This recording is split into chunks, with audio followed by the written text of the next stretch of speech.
Now on to the next one, number 14. We are right on to it again. Number 14. If A, B, and C are real numbers. Again, we don't know. A can be anything, B can be anything. In fact, A, B, C can be the same. A and B can be the same. C can be anything. Know that. If I tell you that they are real number, does not mean it cannot be the same, and that does not mean it cannot be zero either. So prove that the roots of the equation of this are rational. Do you understand? You should know that rational number is different from real number. Real number is a bigger set. It's comprised of all rational number and irrational numbers. Irrational number like root numbers, root 2, root 3, root 5, root 6, root 8, and all those lists, root 7. And also, we equally, aside those real numbers, we have those pi, Euler's constants, and those numbers, they are all irrational numbers. So, but they said, don't forget, the roots are rational. Let's get right on to it. There's no time. Now, going right on to it, this is the equation. So, for you to know the nature of roots at all, they said for A, B, C are real. So, let's see. They want us to compute the root, that to show that the roots are rational. So how do we do that? Number one thing, this is the question. Of course, what do you want to do? To know the nature of your root, either it's going to be rational, it's going to be complex. If you leave the side of rational number, then you have irrational number, or we have what? Complex root. So what to tell you the nature of your root is what? Is a discriminant. Know that for sure. It is a discriminant that will tell you the nature of the root. So we compute the discriminant. Of course, that's going to be b squared minus 4ac, the discriminant. So b here is what? The linear term, that's 2x. The a is a minus b, and the c is b minus a minus 2c. So that's what we dropped here. Now we now said note that b, this part, the linear term b minus a minus 2c is actually equal to minus into a minus b plus 2c. If you open it, this times this minus a, this times this minus times minus plus b, minus times plus minus 2a. So they are the same. Now someone will say, what's the effect of that? Once you know they are the same and then you want to preach me the gospel, why do you do that? We do that for you to get something in the future. I will tell you very soon the reason we need to do it this way. So that is, we can now replace this by this. And that was what we did here. We replaced this one, we replaced it by what? By minus into bracket the whole of this, since this one equals this. So I can remove this and put this, and I can remove this and put this. So but we remove this, we put this. So this minus, you're bringing it out. Of course, you know the commutative property of multiplication. 2 times 3 times minus 4 is the same as minus 2 times 3 times 4. So placing, once it is multiplication, you can place the minus anywhere. So the minus from this place, multiply this. Since it is all multiplication, so the minus came here. So minus times minus plus. Do you get what I'm saying? Minus here, not the minus inside the minus here outside, that will factored. Minus times minus equals plus. And that's why we needed to change this. We needed to change it to change the sign in between them, because of what we want to get at the end of the day. Are we together? So we continue. So from there, what do we have? Of course, we now 2c all squared, 2 square is 4c squared. That was already there. And then the whole of multiplication of this. So here we did not do anything other than we implementing the minus and minus is plus, and then we still have the whole of this right here. Are we together here now? Now we said if we expand this, notice. Now we factorize 4 is, now we have 2 term expression here. This is 1 term, this is everything here is another term.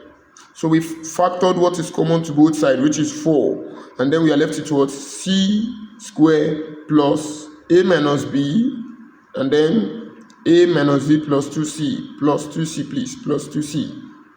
Now, when we open these brackets, we got this. Opening the brackets, we got this one here, these two. Now, let me quickly show you that one. the place I open the brackets. We open this somewhere. Sorry for wasting your time. We open it here. We open it here. You see it? So open it.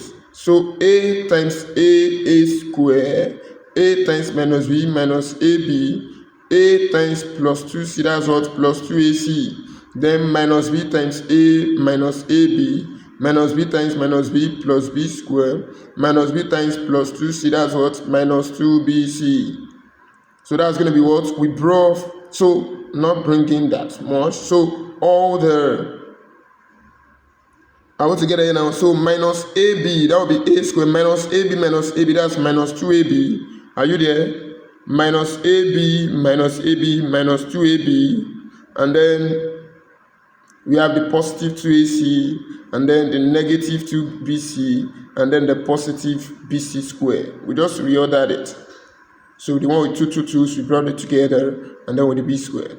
Now we are seeing a pattern A square, AB, and then B square. So we brought that together. We can generate something from that, right? That's what we love about math. So we have A square, AB, that's minus 2AB, and then the B, positive B square. We brought it together, and then you are left with what? 2AC minus 2BC. That's what we wrote here.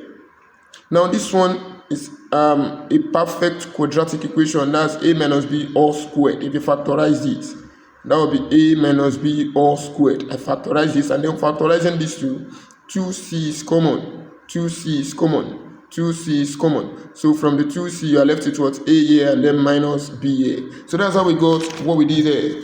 That's how we got what we did here. That's how we got this. We don't want you guys to be like, how did they get it from? Where do we get it? So this one again, we are left with what? Since you understand this subject now, so this one, we cannot bring this one into the middle. So we now have 4 into bracket 6 square plus 2c into a minus b, then plus a minus b all squared. Again, we're having a quadratic related stuff here. This one is square, this one is square, and the double of it is at the middle. So we can say all this is the same as what? 4 into bracket c plus into a minus b, then all squared. Now that's what we did here. Are you seeing that? Are you seeing that? Do you see that? So this is where so this is where it led to, and then since 4 is a perfect square, we brought it inside it, and then it's going to be like this. Do you understand? Now, this is where the discriminant led to. This is where the discriminant led to. Then how do we now prove that they are rational numbers? And you get the discriminant. They did not tell us to find the discriminant. They only told us to show that the roots are rational. So how do we do that? Fast forwarding to this place. Now look at this place here. Now we know that using quadratic formula, we have x equal to us minus b plus or minus square root of b square minus 4ac over 2a. Somebody is saying, yes, I've seen this before. B square minus 4ac is discriminant. You're saying the right thing. So we can remove this thing and said what? Since we already know the value of all of this, we can substitute it by the discriminant. Replace it by the discriminant. So that will now be, what's our b? Don't forget our b is what? 2c. So that will be minus 2c plus or minus square root of everything we got for the discriminant. Are we here? All squared. Everything we got for the discriminant. You know, this is what we get for the discriminant.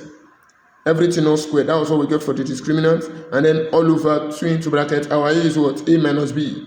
We can date it back to the beginning of the question.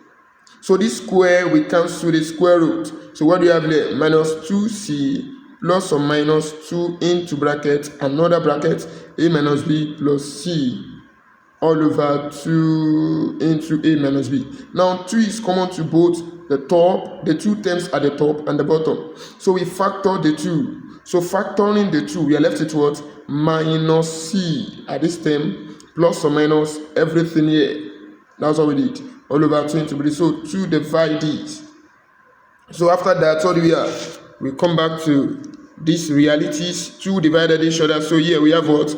X equals minus c plus or minus the whole of this a minus b then plus c all over a minus b. Now 2 things. You want to implement, you know how to use quadratic formula now. So you use the plus part, you do the plus part differently and the minus part differently.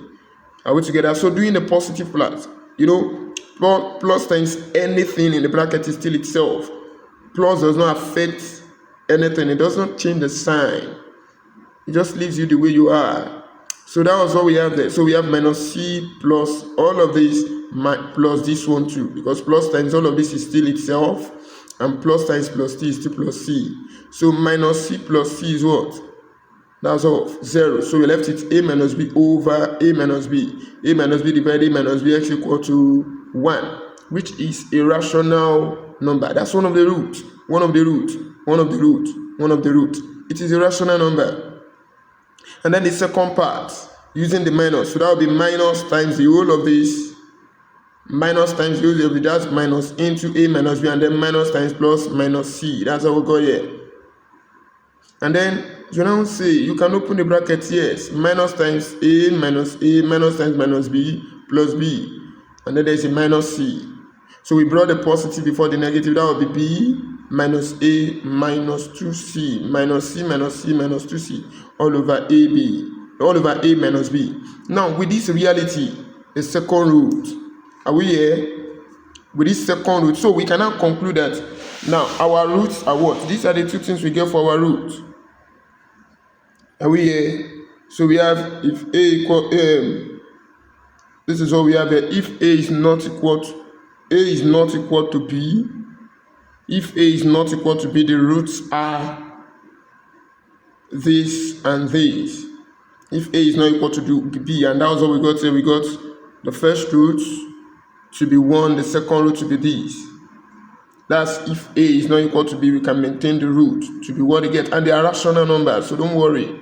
We got it 100%. So the next thing we now say that, okay, what if a equal to b? Well, if a equal to b, it will not affect this. If a equal to b, well, at this point, there will be an issue. At this point, there will be an issue. Because if a equal to b at this point to be 0 over 0, that's indeterminate. And if a equals to b here, there's another issue. Now when we came back here, okay, if a equal to b, in fact, from the start of the equation, it will alter it. Now come and see.